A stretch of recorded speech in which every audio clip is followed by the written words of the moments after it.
தேவ செயல் நேரிட வேண்டும். பார்ட் 10க்கு வந்துட்டோம் பாருங்க. அப்படின்னா என்ன அர்த்தம்? மீதி 9 இருக்குன்னு அர்த்தம். தேடி கண்டுபிடிச்சு யூடியூப்ல போய் கேளுங்க, சரிங்களா?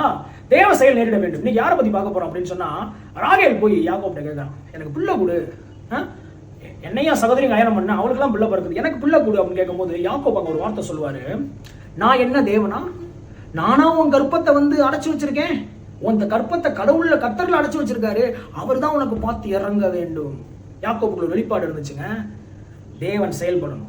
தேவன் செயல்படலைன்னா பிள்ளை பாக்கியம் கிடையாது.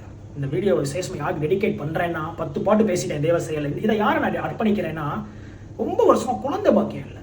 அது பெரிய வலிங்க, பெரிய வேதனை. என் ஊழியர்கள் நிறைய பேர் இந்த ஜோமனை நான் பார்த்துருக்கேன். 10 வருஷம் 15 வருஷம் குழந்தை பாக்கியமே இல்லை. என் கணவன் என்னை ஒதுக்கிட்டார், என் மாமியார் என்னை துரத்திட்டாங்க, குழந்தை பாக்கியம் இல்லாத. நான் சொல்றேன், நான் சொல்லலாம் நடந்திருக்கு, நிறைய பேருக்கு அற்புதம் நடந்திருக்கு.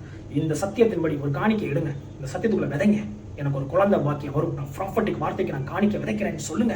உங்க அற்புதமா கர்த்தர் கதவை திறந்து உங்க கர்ப்பத்தை திறந்து குழந்தையை கொடுப்பார். God bless you. தேவ செயல் நேரிடும். ஆமென்.